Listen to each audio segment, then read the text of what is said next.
So this is the Euro Pound analysis for Tuesday, 14th of November. Now, let's have a look what happened with prices on the 13th.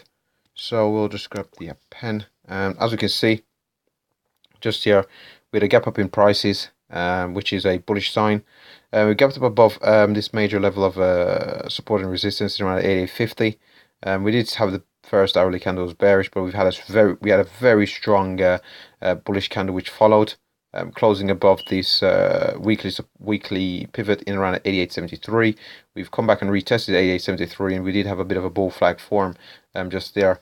Let's clean this chart up a bit. So we had the retracement seemed to be pretty small. We had a bullishness coming pretty quickly after this retracement, and we did have the break of the bull flag to the upside as expected.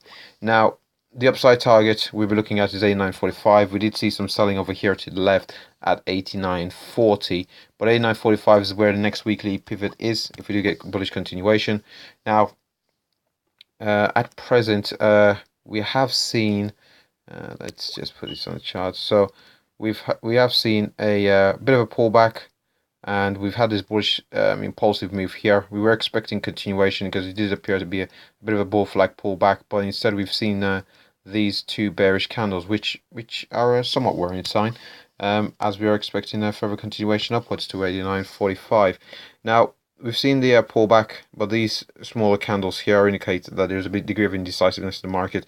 So there might be a news event that the market is currently waiting for to give it further direction. So in light of the most recent pullback, we may see prices come all the way back down to test 88.73 before we get continuation up to the 89.45.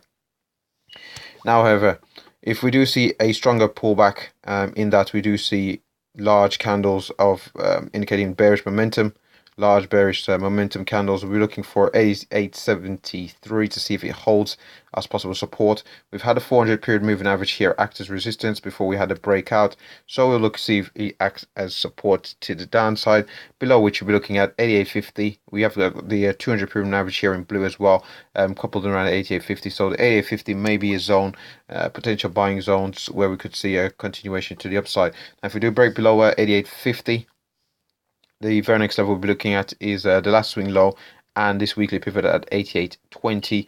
Again, we'll be looking for a buying momentum to come into the market. We'll see our price react in around that buying momentum. We do have a gap there, but the gap was filled, so it's somewhat negated. But we were looking for see our price react around at 88.20, and below which the very next level is at 87.83. But as we didn't get down to 87.83, the last swing low was all the way down at 88. We're currently at 88.93, so the last swing low was at 88, so we'll see how prices react if we do break below this 88.20, 88.50 and 88.73. Now,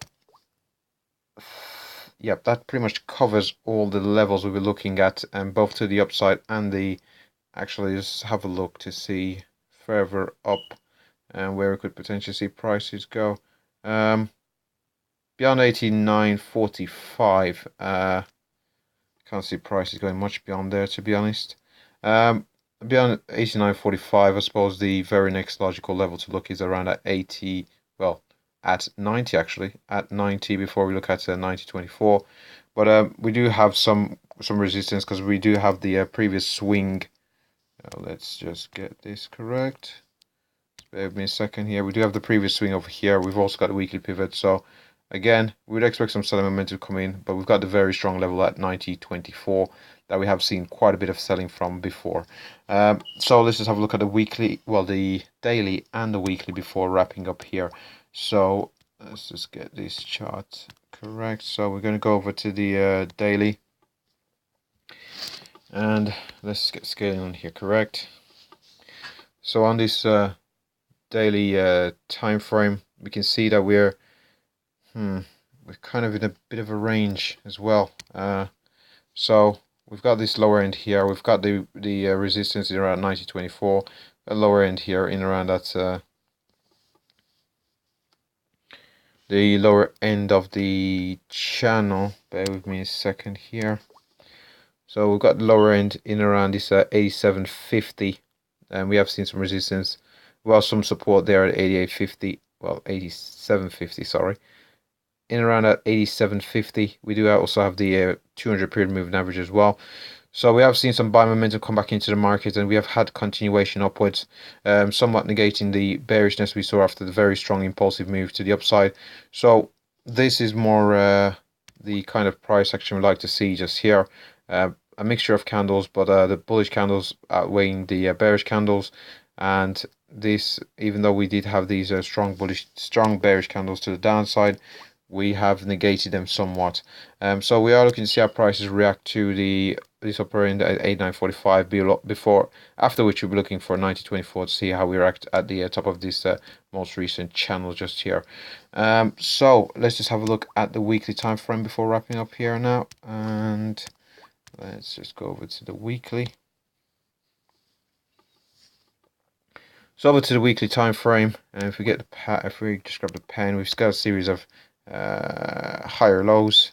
We had this contraction breakout, had a bit of a double top, and we're still operating in the shadow of this strong bearish candle just here. We have, even though we have traded below it, we've pretty much closed within its actual within the body of the candle. So we are still operating in the shadow of this bearish candle here.